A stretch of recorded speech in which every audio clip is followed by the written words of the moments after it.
მოგესალმებით შუადღე მშვიდობისა, თქვენ უყურებთ ახალ პარადიგმას, საქართველოს ტალღის ეთერში, მე მერაბ ჭიქაშვილი ვარ და დღეს ამ გადაცემას გავუძღვები მე. Ჩვენი დღევანდელი გადაცემის სტუმარი კი გახლავთ პროფესორი ბატონი ვაჟა ოთარაშვილი. მე ძალიან მოკლედ ჩავუყვები მის ისტორიას. Რეგალიებს ტექნიკურ კიბერნეტიკაში 12 ნაშრომი, თეოლოგიასა და საქართველოს ისტორიაში 40-ზე მეტი ნაშრომი. მათ შორის მონოგრაფიები ძველიანშის ხატის ტაძარი თბილისში, კასპის ისტორია, მიტროპოლიტ იოსებ თბილელის ცხოვრება და მოღვაწეობა, გიორგი სააკაძის ფენომენი და თარხანმოურავების სამტომეულად ტრილოგია, სამთავისი და მრავალი პოეტური კრებული. ის დაჯილდოებულია ქართული კულტურის დესპანის ბრინჯაოს მედლით და გიორგი სააკაძის ვერცხლის მედლით. ილია ჭავჭავაძის გალაქტიონის, ლადო ასათიანის ქრისტიანული პოეზიის ფესტივალის და სხვა ლიტერატურული პრემიების ლაურეატი.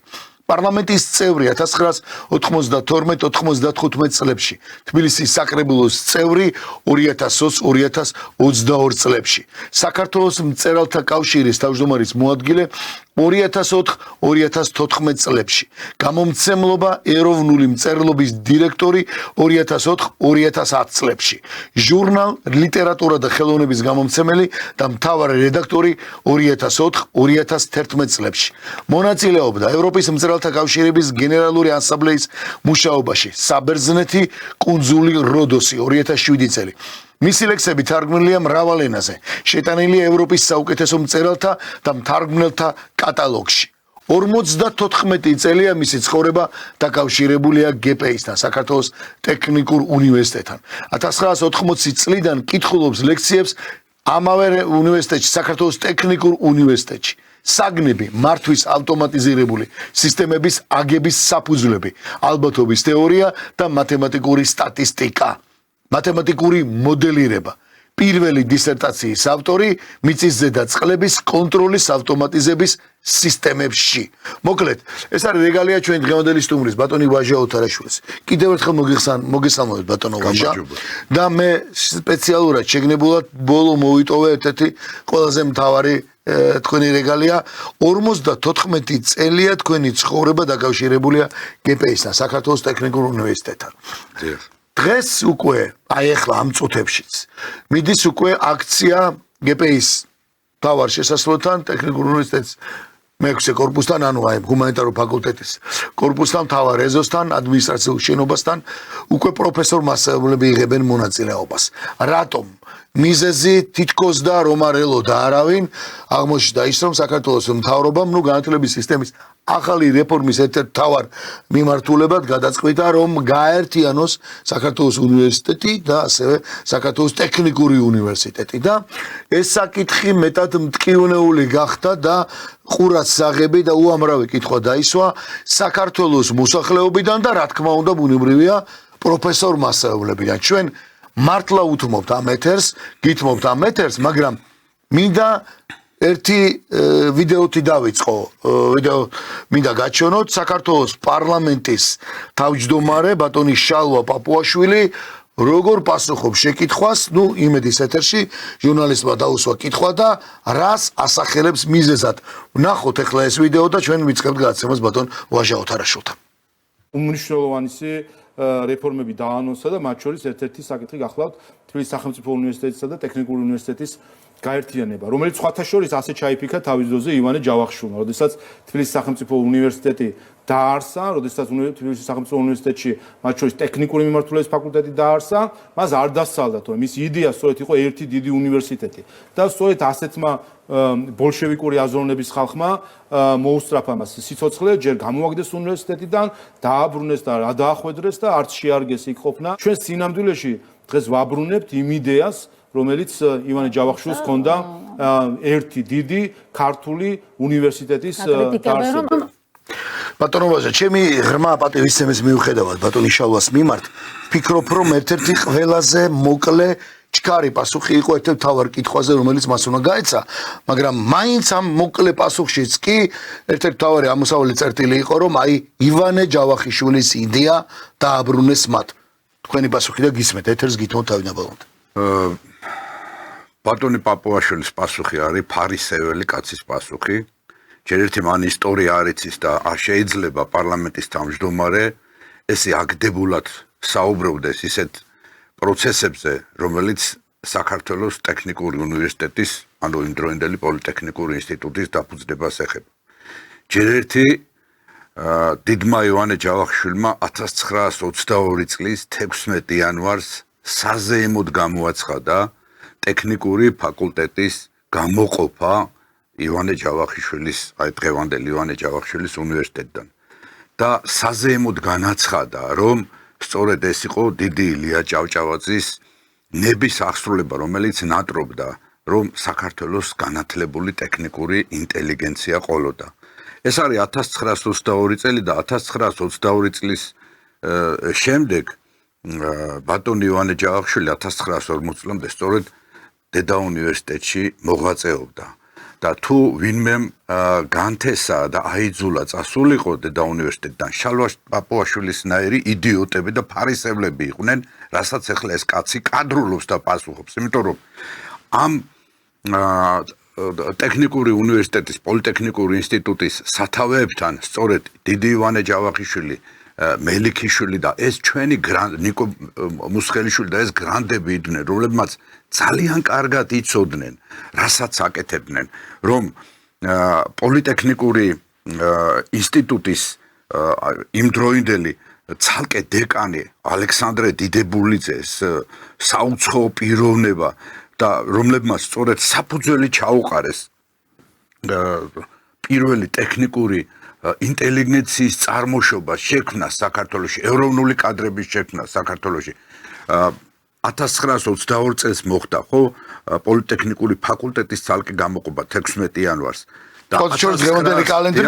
დღევანდელი კალენდრით გუშინდელი 29 იანვარი. როდესაც განათლების სისტემის მორიგმა დამანგრეველმა მიქანაძემ გამოაცხადა, რომ უნდა შევაერთო ეს ორი უნივერსიტეტი. ესე იგი, თურმე დიდი ივანე ჯავახიშვილის იდეა ყოფილა, რომ ეს სასწავლებლები ერთად ყოფილიყო.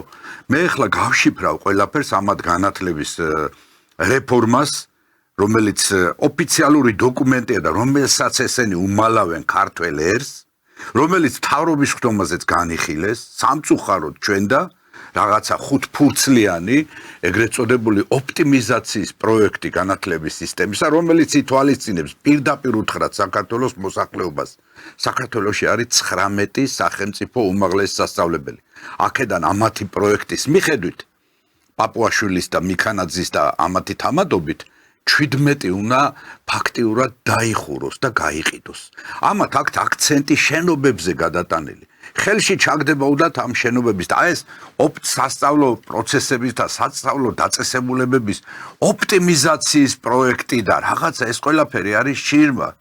ვერა, აბსოლუტურად შირმა, იმიტომ რომ ჯერ კიდე იმ დროს, როდესაც უნივერსიტეტში გამოეყო პოლიტექნიკური ფაკულტეტი, იქ შეიქმნა ეგრევე ისეთი სპეციალობები, როგორებიც იყო, თქვათ, სამშენებლო, მექანიკური, სამთო საქმე და შიგნით იყო მე სპეციალობები არქიტექტურა, ჰიდროტექნიკა, ქიმიურ ტექნოლოგიური ფაკულტეტი, სამთო მეტალურგიული ფაკულტეტი და ასე შემდეგ და ფაქტიურად 1922 წლის 16 იანვარი საქართველოს პოლიტექნიკური ინსტიტუტის, ანუ ტექნიკური უნივერსიტეტის დაბადების დღით ითვლება, მაგრამ კიდე ამის წინა პრეისტორია, სანამ დედა უნივერსიტეტი შეიქმნება, დღევანდელი ივანე ჯავახიშვილის სახელობის დედა უნივერსიტეტი შეიქმნება, მანამდე ჯერ კიდე მეფის იმპერიის დროს გამოდის იმპერატორსკი პრიკაზ, რო ქვია საიმპერატორო ბრძანება ამიერკავკასიაში, კერძოდ თბილისში,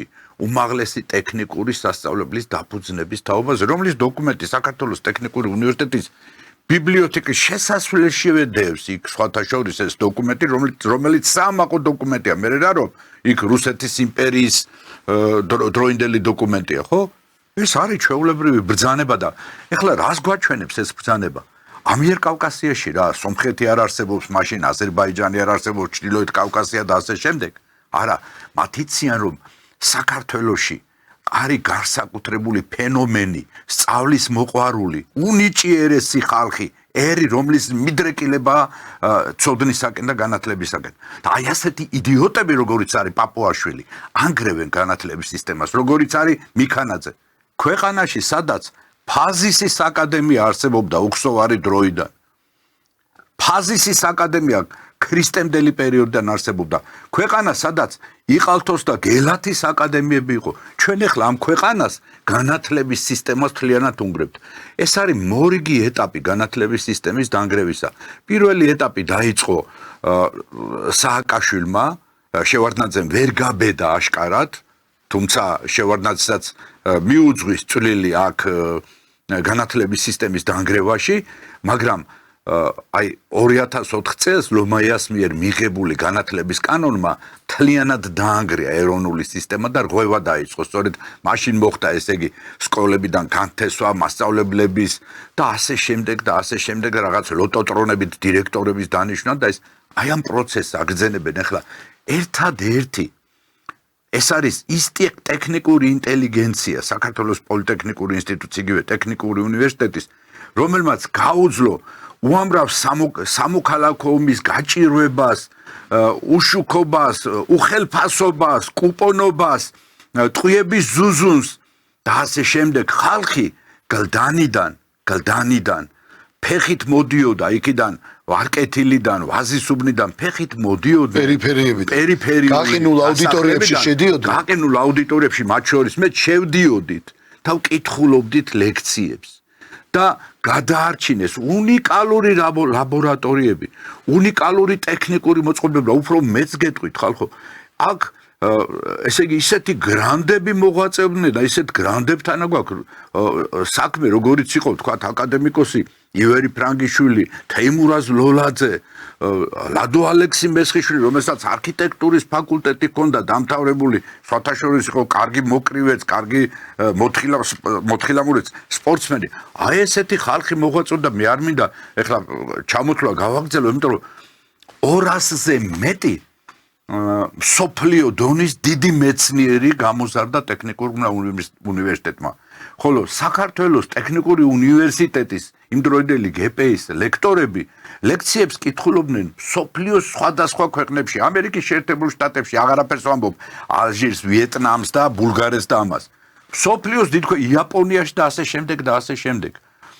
საფრანგეთში და ასე შემდეგ და ჩვენ ეხლა იმის მაგივრად რომ მადლობა უთხრათ და ტექნიკურ უნივერსიტეტს, მის თანამშრომლებს, რომელმაც შეინარჩუნეს ეს ლაბორატორია, რომლის უდიდესი გამოგონებები, მიღწევები მსოფლიოს მრავალ ქვეყანაში აღიარებული, რომლის თაობაზეც არაერთხელ თქვათ იუნესკოს კონფერენციებს, რომლის მონაწილეც მე ვარ, აი ბატონი ჯუგო ჩაჩოგოვაძე იყო, ჩემი კათედრის გამგეს ლეგენდარული პიროვნება.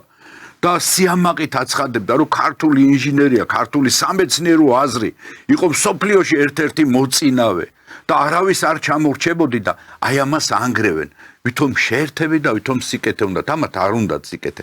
ეს არის ქვეყნის ღალატი, ეს არის გარე ბოროტი ძალების დავალების შესრულება, რათა მთლიანად დაინგრეს განათლების სისტემა და ეს არის ერის მოსპობა. ეხლა რა აქვთ ამათ გეგმაში? მე რა მინდა ვთქვა? ამას რომ ნამუსი კონდეს მიქანაძე უნდა გადადგეს პაპუაშვილიც. და შემთხვევით კი არ ვამბობ ამ სიტყვებს. როდესაც განათლების ასეთი რეფორმების დროს საფრანგეთში ქართულდა სიტუაციები სორბონის უნივერსიტეტის სტუდენტების და პედაგოგ პროფესორების გამოსვლის შედეგად საფრანგეთის ეროვნული გმირი შარლ დე გოლი გადადგა.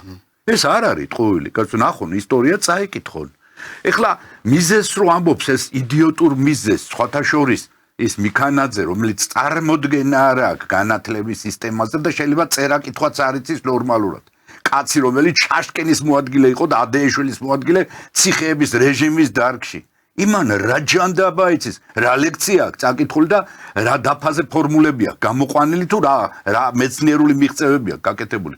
ჩვენ ასე რომ რაღაცა საიდანღაც პოლიტიკური ნიშნით რაღაცნაირი იურისტებს იმის მაგევრად პროფესიონალი დანიშნო, რომელიც უამრავია განათლების სისტემაში დღეს საქართველოში, მოყავს იდიოტი მიქანაძის ნაირი და ნიშნავ მინისტრად და ანგრეინებ იმ ეროვნულ განათლების სისტემას, რომელმაც ყველანაირ ფორმაციებს, ყველანაირ რევოლუციებს, ყველანაირ გაჭირვებას გაუძლო და დღეს როცა ამბობენ, რომ იცი რა, ტექნიკურ უნივერსიტეტში თურმე ჰუმანიტარული სოციალური მიმართულებები ჩვენ ხო გვაქვს ამის ბატონებო უცნობილესი ინსტიტუტი ქვია სხვათა შორის მასაჩუსეტის ინსტიტუტი ნახეთ მისი სტრუქტურა არის აქ ჰუმანიტარული მიმართულება თუ არა ან საფრანგეთში ან ბერლინის უნივერსიტეტში ტექნიკურ უნივერსიტეტზე ვიძახი არის ჰუმანიტარული სამართლებრივი მიმართულება უფრო მეტი ღვთისმეტყველების და თეოლოგიის კათედრები აქ და სოციალური მეცნიერებები აქ იმიტომ რომ დღეს განათლებული თაობა სჭირდება მსოფლიოს ამ გლობალიზაციის პროცესში მაგრამ ესენი რას აკეთებენ მერაბ აქ არის შეთქმულება ქართველი ერის წინააღმდეგ ქართველი შემოქმედებით სამეცნიერო პოტენციალის გასანადგურებლად რათა ქართველი ერი გადაიქცეს მომსახურე ერად გადაიქცნენ მხოლოდ იყვნენ აქ ოფიციანტები შეშის მჭრელები ბენზინგასამართ სადგურებზე ჩამსხმელები სასტუმრო ჰოტელებში სართულებზე მომსახურე პერსონალი და ასე შემდეგ მომსახურე სერვისი მათ მეცნიერება აღარ სჭირდებათ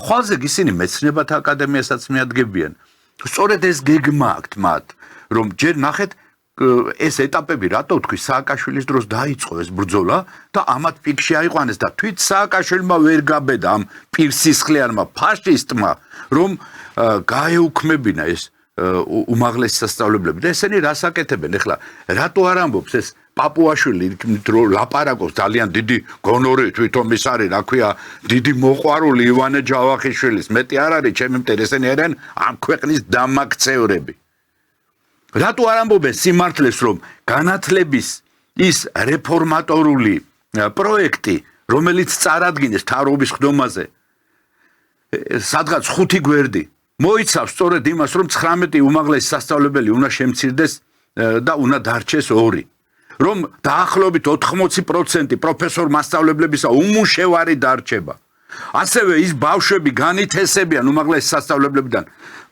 დღეს ჩვენ ყავს სადღაც 70,000 სტუდენტი თუ 80,000 ხო უნდა დარჩეს თურმე 7,000 და მეტი არ უნდა იყოს საქართველოს ჩვენნაირი კოლონიურ ქვეყანას თურმე მეტი არ ჭირდება აი ამაშია საქმე და ეს გარეწერები ატყუებენ ეს რომ იცი რა თურმე გული შესტკივათ რომ აი ეს დიდი ივანე ჯავახიშვილის ნატრა და სურვილი იყო რომელიც ბოლშევიკებმა განდევნესო აი პაპუაშვილისნაირმა უმსგავსო არსებებმა და ფარისევლებმა განდევნეს დიდი ივანე ჯავახიშვილი და ყველა ჩვენი დიდი მეცნიერი და შემოქმედი ასპარეზიდან.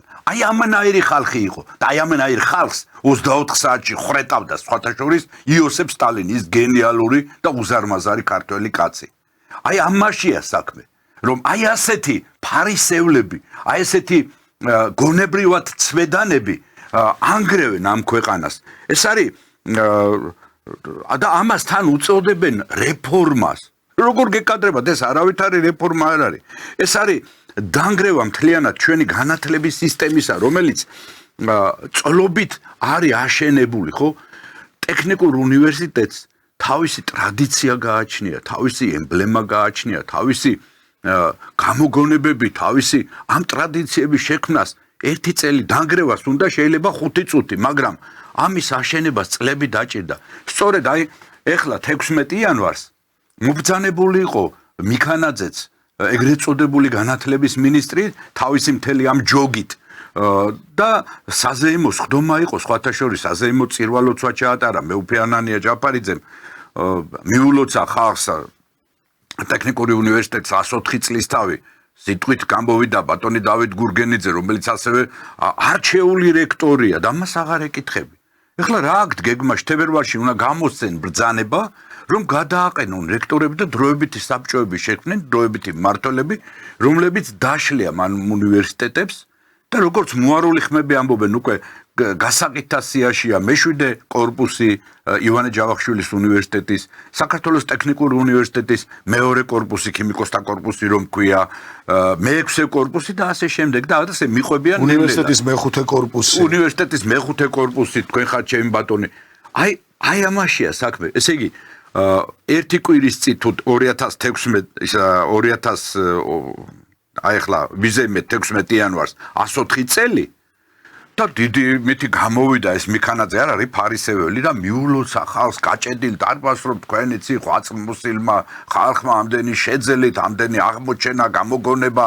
წინსვლა და ესე იგი სადღაც ერთი კვირის მერე აცხადებს რომ უნდა შეუერთო ამას ხო ეხლა ერთი მაინტერესებს ამ კოჰაბიტაციებს სასწავლო დაწესებულებებისა ერთი მეტროს რო ქვია საქართველოს ტექნიკური უნივერსიტეტი მას რას დაარქმევ მიქანაძე შენ გეკითხები ერთი ასეთი ის რო გაქვს გონებრივი სიჩლუნგე აი რას დაარქმევ საქართველოს ტექნიკური უნივერსიტეტის სახელი ხო ქვია მეტროს ორი ამოსასვლელი თუ ერთ ამოსასვლელს დაარქმევ გპ-ს და მეორე ჯავახიშვილის უნივერსიტეტს არა უაი თქვენს პატრონს უბედურს ამას ქართველიერი თქვენ არ გაპატიებთ აი დასამარდებით, იმიტომ კიდევ ერთხელ ვიმეორებ, სორბონის უნივერსიტეტის პროფესორ მასწავლებლების სტუდენტების გამოსვლამ თვით საფრანგეთის ეროვნული გმირი შარლ დე გოლი გადააყენა. მას უდიდესი დამსახურება ჰქონდა სხვათა შორის მეორე მსოფლიო ომის დროს და ერის წინაშე ქვეყნის წინაშე. ამათ არაფერი დამსახურება არ აქვს. ესენი არაბებზე ყიდიან ჩვენ მიწაწყალს და ნახეთ რას ამბობენ ახლა ბოლომდე არ შიფრავენ. რატო არ ეუბნევით ხალხს თქვენ მატყუარებო და თქვენ ფარისევლებო რა გაქვთ იმ განათლების პროგრამაში ხო თქვენ გაქვთ რომ ეს ყველა კორპუსები რაც თბილისში არსებობს გაყიდოთ სამხატვრო აკადემია გაყიდოთ თეატრალური ინსტიტუტი გაყიდოთ კონსერვატორია და ასე შემდეგ და რუსთავში ააშენოთ საუნივერსიტეტო კამპუსები როგორც თქვენ განაცხადეთ ამას რატო არასაჯაროებთ გეშინიათ თუ ესე ნელ-ნელა არის ესეთი უეცარი შოკური სიკვდილი და არის ნელი სიკვდილი, როცა შხამი ნელ-ნელა შეყავდა. კიტაის გემუჩენია, წვეთით რომ ასე წვეთად აკეთებთ, არა რომ საზოგადოება მიაჩვიოთ, ხო, აი ეს გაიყიდება ჯერ მეორე კორპუსს წაგართმევ, მერე უნივერსიტეტის მეხუთე კორპუსს წაგართმევ, მერე მეექვსე კორპუსს და ასე არა ნელ-ნელა და ბოლოს ყელში წაუჭერ და ყველაფერს ესე იგი დაასამარებ. ვერ ეღირსებით ამას. აი ასეთი საქციელი არის აი ერის ღალატი. კიდე ერთხელ ვიმეორებ, ეს არის პოლიტიკური გადაწყვეტილება ქართველი ერის წინააღმდეგ მიმართული. ეს არის გამღუპელი ჩვენი სახელმწიფოსთვის და მე ვიტყოდი რომ მე არ ვიცი ესე იგი როგორ შეიძლება აი ვამბობდით ჩვენ რომ სააკაშვილმა ჩარეცხაო მისო რა ქვია პროფესორ მასწავლებლები. ესენი ჩარეცხვას კი არა, ესე იგი ესენი განადგურებაზე მოდიან პირდაპირ. ესენი გაცამტვერებაზე მოდიან, აქ ჩარეცხვაზე აღარ არის ლაპარაკი. ესენი ფაქტიურად ანადგურებენ ყველას, ესე იგი წარმოიდგინეთ როგორი დონის ხალხი იყოს ამ ტექნიკურ უნივერსიტეტში, რომელი ერთი დავასახელო, რომელი ერთი ლექტორი დავასახელო, ლექციებს ვინ კითხულობდა, რა სახელმძღვანელოები იყო, რა გამოგონებები იყო, რა მიგნებები იყო. კოსმოსური ანტენა და ის დაამზადეს ჩვენთან ხო და ჩვენი ქართველი ინჟინრების პროექტირებით არის სპორტის სასახლე რომლის დაანგრევაც უნდოდა ხოთა შორის ჯერ სააკაშვილის მერე ამათაც რომ კორპუსები ააშენონ ვისთვის აშენებენ ამ კორპუსებს ერი გაწყდა საინტერესოა ვისთვის დემოგრაფიული კრიზისია საქართველოში და კორპუსებს ვინ უშენებენ ანუ ეს ხელისუფლება არის გამყიდველი ხელისუფლება ქართველი ერისა. აი ამ კუთხით უნდა შევხედოთ. ამიტომაც ესენი როგორც ფარისევლები ჩქმალავენ ამ ყველაფერს და იცით აი ასე გაჩვენებენ რომ ეს არის ოპტიმიზაციის გეგმა, ოპტიმიზაციის პროექტი, რომელსაც განათლების მორიგი რეფორმა ქვია. რომელიმე რეფორმა ჯერ სააკაშვილის დროს და მერე ამ ქოცისტანის დროს გაამართლა გეკითხები 30 წელია რეფორმას თვლიან განათლების მინისტრების გამოსვლაში და ყველა წინამორბედი მიდის მერე სასწავლებლად უცხოეთში. აი ეს ხო საოცრებაა ეს. ფაქტიურად 1992 წლის შემდეგ რაც ბატონი ზვიად გამსახურდიას კანონიერი ხელისუფლება დაამხეს მიდის ქართული სახელმწიფოს განადგურება და შეთქმულება ქართველი ერის წინააღმდეგ. აი ესე წვეთად ნელ-ნელა დაანგრიეს ფაბრიკა ქარხნები გაყიდეს ჯართად და ასე შემდეგ და თურქეთში გაიყიდა ყველაფერი და ეხლა ესე იგი უმაღლეს სასწავლებლებსაც თუ შენ გინდა მიქანაძეს ვეუბნევი რომ აღორძინდეს განათლების სისტემა მაშინ თქვენმა მთავრობამ ბატონებო უნდა ეროვნული წარმოება აღორძინოს ეროვნული სოფლის მეურნეობა უნდა აღორძინოს რომ ის სპეციალისტები, რომლებიც გამოვლენ ამ უმაღლეს სასწავლებლებიდან, დასაქმებულები იყვნენ იქ. იქ რო ამთავრებდა ჩვენთან GPI-ში მეტალურგიულს, იმან იცოდა, რომ რუსთავის მეტალურგიულ ქარხანაში უნდა ემუშავა. რო ამთავრებდა მექანიკა მანქანათმშენებლობას, უნდა იცოდა, რომ თემქაზე იმუშავებდა თუ რომელიმე ქუთაისის მექანიკურ ქარხანაში. ავიამშენებლობა და აი ინჟინერი ყველაფერი იმის მაგივრად რომ ეს აღორძინებულიყო ჩვენ პატარა ქვეყანა ვერ შევეჯიბრებით სხვა დიდ ქვეყნებს ერთადერთი ქართველი ადამიანი იმ დროინდელ საბჭოთა კავშირში ინტელექტუალურ სამეცნიერო პოტენციალის რიგში ვიყავით მესამე წარმოიდგინეთ ევროპის ქვეყნებს შორის 60% სტატისტიკა არის 60% საბჭოთა კავშირის იმ წარმატების 60%-ს მოდიოდა საქართველოს მოქალაქეების სამეცნიერო პოტენციალზე. ბატონო ვაჟა, მე პატარა ჩანარს გავაკეთებ და ბოლოს კითხვა მინდა დაგისვა თქვენ, მაგრამ თქვენ რაც ახლა ახსენეთ და თქვენ რაც ჩამოთვალეთ. მე ახლა პირადად მართლა ჩემთვის ეს არის, აი, სხვაში წვეთია, რა თქმა უნდა, იმას შეხედავ, რაც თქვენ იცით და რა თქმა. ამას ყველაფერს თავი რო დავანებოთ, ამის ნათელი მაგალითი ხო, რომ ეს სწორედაც დაფუძნება საქართველოს ტექნიკური უნივერსიტეტის ადეკვატური იყო იმ პერიოდში ინდუსტრია ვითარდებოდა ინდუსტრიალური წარმოება იყოს საბჭოთა კავშირის მაშინდელი წარმატება ამაზე იყო პარალელურად შევხედოთ როგორი ადეკვატური იყო პარალელურად სწორედ GPI-ის დამთავრებული ინჟინრები მეცნიერები მექანიკოსები შენდებოდა კეთდებოდა თუ რამე დღეს გაკეთებულია ინჟინრებზე ჩვენ ხანდახან ისე რა ვამბობთ ხოლმე ინჟინერს რა პასუხისმგებლობა არა აქვს იმ აშენებულ ხიდზე იმ აშენებულ სახლებზე დღემდე ვნახოთ თუ რამე მდგარი არის დღეს საქართველოს მიწაზე თბილისი იქნება ეს თუ სხვა ქალაქები თუ რამე არის ხარისხიანი თუ რამე დღემდე კი სამწუხაროდ დღეს ინდოელების გახდა მეტალურგია და ასე შემდეგ თუ რამე დღეს იწარმოება სამწუხაროდ ძალიან ცოტა ხო თუ რამე დღეს შენობა ნაგებობა როდის არის გაკეთებული ვისი გაკეთებულია ეს ადეკვატური იყო სწორედ ამასთან დაკავშირებით და ერთს კიდე მოკლეს ვიტყვი ნუ თუ არ ახსოვს მე უბრალოდ აი კიდევ ერთხელ ვამბობ ამ ხელისუფლებას მინდა უთხრა არ ვიცი თხოვ მოუწოდო ნუ თუ არ ახსოვს სააკაშვილმა მართლა თქვენ თქმის არ იყოს რა დაიწყო პროფესორ მასწავლებლები გამოკეტა ტუალეტში მე მახსოვს ჩვენ მაშინ მე კარგი ახალგაზრდა ვიყავი მაშინ და იმ პროტესტის ვართ ერთმანეთზე შეხვედრილი უნივერსიტეტში რომ გამოკეტეს პროფესორ მასწავლებლები სწორედ ამის მერე არის ხო რომ პროფესორ მასწავლებლების იქ ნაწილი რამდენი ეს რა პროტესტი იყო და სააკაშვილმაც კი რაღაცები მართლა ვერ გაბედა რაც იმასაა გაკეთებული, მაგრამ დათმო რაღაცაზე ვერ წავიდა და ის პროფესორ მასწავლებლები არ იყვნენ, მე რომ გადამწყვეტი როლი შეიტანეს 2012 წელს იგივე ბატონ ბიძინევილიშვილის გვერდზე დგომი და აკადემიები შეიქმნა, მახსოვს ხო? ქართული აკადემია და ასე შემდეგ და პროფესორ მასწავლებლების როლი რამხელა იყო. მე უბრალოდ ერთი პატარა კითხვა მაქვს, ძალიან მოკლე კითხვა მინდა დაგიცოთ. მე მესმის თქვენი აღელვების ბატონო ვაჟა და ნებისმიერი პროფესორ მასწავლებლის ვიცი ხარი. მე არ მინდა რაღაც ემოციურ ფონზე გადაწყდეს რამე და აქ დავიწყოთ ახლა აი ვიში და არც მე და არც თქვენ რა თქმა უნდა პოლიტიკური დივიდენდი არავის არ ჭირდება მით უმეტეს თქვენ არ ჭირდებათ ეს და ვერც ვერაფერში ამდენ იმით ამხელა რეგალიების ხონე ხარ ხო საქართველოს მოქალაქეზე ვიცი არც ერთი პოლიტიკური პარტიის წევრი არ ბრძანდებით მაგრამ ხო შეიძლება რომ ეს პროცესი რაღაცა გონიურულად სადღაც მივიღოთ გადაწყვეტილება ეხლა მაინც ამ საკითხში მაინც მე მაინც მინდა კითხოთ ყოველგვარი აი ძალიან ნაკლები ემოციები და იმით ბატონო ვაჟა თქვენ მაინც რაში ხედავთ და ვისში ხედავთ გამოსავალს ვის შეუძლია რა შეუძლია ეს პროცესი გააჭეროს და მართლა საბოლოოდ ქართული ოცნების დასასრულზე კი არ ნერვიულობ მე ან რომელიმე პოლიტიკური პარტიის მე ისევ ვფიქრობ ყველაზე მთავარზე რაც პრობლემა ყოველთვის ხარ განათლების სისტემა ჩამოირღვევა ისე ჩამორღვეულია დამთავრდება სახელმწიფოების აი სახელმწიფოებრიობას ჩვენ გავაჭერებთ ვის შეუძლია და რა შეუძლია სად მივიდეთ დღეს იქ განა პროფესორ მასწავლებლები თქვენც ახლა აქედან წახვალთ იქ აუდიტორიიდან მოსული აუდიტორიაში ბრუნდებით როგორ ამჯერად აქციაზე მე ვიცი რომ თქვენი ადგილი დღეს აუდიტორიაშია მხოლოდ იქ და არა თქვა ან პარლამენტში ან სადღე იყო გაიარა ეს პროცესი მაგრამ ვის და რა შეუძლია ეს პროცესი გააჩეროს მე არ ვიცი მე პირადად მინდა მაგალითად თქვა რომ იგივე ისევ ბიძინევალიშვილი ვახსენო ბატონო ბიძინა ვახსენო იმიტომ რომ ბატონო ბიძინა ის ქართული აკადემია მაშინ რო შეიქმნა პირველივე ქართული მოწვევის პარლამენტში შევიდერეს პროფესორ მასწავლებლები რაღაცას ყველას თავის კვალი ხო აქვს მე არ ვიცი თქვენ ვიში ხედავთ, რაში ხედავთ გამოსავალს? ეს არის რაღაც გადაწყვეტილება, ვის შეუძლია ეს გააჩეროს და რაც შეუძლია, რა პროცესმა შეიძლება გააჩეროს ის, რომ საბოლოოდ მართლა, არ დამთავრდეს რა ეს, აი დამთავრდება საბოლოოდ, განათლების სისტემა თუ ბოლოს დაეცა, იმ გენიდან გამომდინარე, რაც თქვენ თქვით, ხო? არ ვიცი, მე მაშინ დიდ საფრთხეს ვხედავ რა.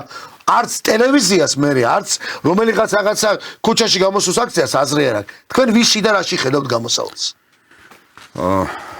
მოგლეთ ვიტყვი მე რომ ჯერ ერთი სამარცხინოა რომ საქართველოს ტექნიკურ უნივერსიტეტს რომელსაც გაზრდილი ყავს ეროვნული გმირი როგორიც არის ჟიული შარტავა და ამ სასწავლებელს ამ უმაღლეს ტექნიკურ სასწავლებელს აუქმებ ფაქტიურად იგივე ცნობილი ზურაბ პატარიძე და რომელი ერთი სპორტსმენებზე არაფერს ვამბობ და აი ამ კერის დანგრევა და ამ პროცესის შეჩერება ჩემის აზრით შეუძლია ერთადერთ ადამიანს ეს არის ფაქტიური მმართველის დღევანდელი საქართველოს ეს არის ბიძინა ივანიშვილი მე მინდა მივმართო ბატონ ბიძინა ივანიშვილს შეაჩერეთ ეს მსახურალი პროცესი ბატონო ბიძინა ეს ნიშნავს რომ თქვენ თუ დაანგრევთ საქართველოს განათლების სისტემას თუ დაანგრევთ რომელსაც თქვენ შეერთებას უწოდებთ და თქვენი ლეკვები შეერთებას უწოდებენ ორი უმაღლესი სასწავლებლისა ეს იქნება ქართველი ერის წინააღმდეგ მიმართული სახელმწიფოებრივი დანაშაული საქართველოს ისტორიაში აღმაშენებელიც იყო და იუდაც დაუძახეს ბევრს მე მინდა რომ თქვენ აღმაშენებლის დარად დარჩეთ საქართველოს ისტორიაში და არა იუდას დარად რადგანაც ხალხი ბრძენია ყავდა დიდი მოურავიც და ყავდა შადიმანიც მე მინდა დიდ ადამიანად დარჩეთ თქვენ რომელმაც შეინარჩუნა ჩვენი ეროვნული განათლების სისტემა და არ დაგიძახონ შადიმანი და იუდა ქართველი ერი არის დიდი ერი დაიმახსოვრეთ ბატონო ბიძინა საქართველო არის ღვთისმშობლის წილხედრი ქვეყანა ამ სამყაროში 4 ადგილია 4 ლოკაცია ღვთისმშობლის წილხდომლობისა ეს არის ათონის მთა დევევოს მონასტერი კიევო-პეჩორსკის ლავრა და საქართველო ამ 4-დან ქვეყანა მარტო საქართველოა რომლის მეპატრონე არის ქართველი ერი რომელმაც უხსოვარი დროიდან შექმნა ფაზისის აკადემია რომელმაც შექმნა იყალთოსა და გელათის აკადემიები ესე იგი ერს გენეტიკური სწრაფვა აქვს განათლებისაკენ ცოდნისაკენ განვითარებისაკენ ბატონო ბიძინა ნუ შეაჩერებთ ამ პროცესს დაგჯით მამა უფალი მე მინდა დიდ ადამიანად დარჩეთ საქართველოს ისტორიაში და არა იუდად მოკლედ დიდი მადლობა მინდა უთხრა ბატონ ვაჟა უთარაშვილს მას ახლა უწევს წავიდეს და დადგეს იქ სადაც მისი მართლა ადგილია სადაც ალბათ ჩვენი ყოველი ადამიანის ადგილია დღეს პროფესორ მასწავლებლები აი ამ აქტს აპროტესტებენ და სხვათა შორის აქვე უნდა ითქვას ერთი რომ დღეს ის მომენტია და ახლა ის მომენტია რომ ნებისმიერი პროფესიის ახლა ჩვენ ვინც არ უნდა ვიყოთ თქვათ მე ტელეწამყვანი თქვათ მსახიობი და ტელეწამყვანი აქ ვასრულებ თქვათ ამ ჩემ მოვალეობას ვიღაც სპორტსმენი სადღაც იბრძვის ვიღაც ჩვენი ქვეყნის მოქალაქე წარმატებული ექიმი უცხოეთში ოპერაციას აკეთებს ასე შემდეგ ეს ყველას ტკივილია ეს ტკივილი იმიტომ კი არა ეს არის ყველას იმიტომ რომ მომავალთაობას ეხება საქართველოს როგორც სახელმწიფოს განვითარებას ჯერ დარჩენას და შემდეგ განვითარებას ეხება განათლება და განათლების სისტემა და მე არ ვიცი ვერტები ბატონ ვაჟას იმ თხოვნაში და იმ მიმართვაში რაც მან თქვა და ალბათ ვფიქრობ რომ ტყუილა არ ვახსენე ის მაგალითი რაც იგივე თუნდაც მაშინ ბატონ ბიძინა ივანიშვილის გვერდზე დადგა მაშინ დელი ქართული აკადემია და პირველივე წელს შევიდნენ ისინი და დეპუტატები გახდნენ და აქვე სხვაშორის 2016 წლის 12 წლის მოწვევის პარლამენტში ძალიან ბევრი ადამიანი საპატივსაცემო კაცი შეიძლება თითოეულად იძე ჩამოსათვლელი მაშინ მაგრამ ძალიან იყო ადამიანები რომლებიც თუნდაც საქართველოს ტექნიკურ უნივერსიტეტის პროფესორ მასწავლებლები არიან დღეს არც მე დავიწყებ ჩამოთვლას იმიტომ რომ იმეს გული არ დაწყდეს ნებისმიერ დარგს ეხება ეს და ფიქრობ რომ ჩემი პირადად ჩვენი საქართველოს ტალღის ვალიც არის, მოვალეობაც არის და სიხარულით ვაკეთებ და ვემსახურები ჩვენი გადაცემებით, რაც ეხება საქართველოს განათლების სისტემას, ისტორიას და ასე შემდეგ. და ბატონ ვაჟა უთარაშვილს სპეციალურად ვთხოვეთ, რომ დღეს წამოსულიყო იმ აქციიდან და მოსულიყო და ის ეთქვა, რაც თქვენ მოისმინეთ დღეს ჩვენთან ერთად. დიდი მადლობა ბატონო ვაჟა, წარმატებებს უსურვებ ჩვენ ქვეყანას თქვენ კი დარჩი დღეს უკვე 7 საათზე დაიწყება გადაცემა სპეციალური გამოშვება ბატონ ვალერი კვარაცხელიასთან ერთად. კარგად ზანდებოდეთ ნახვამდის.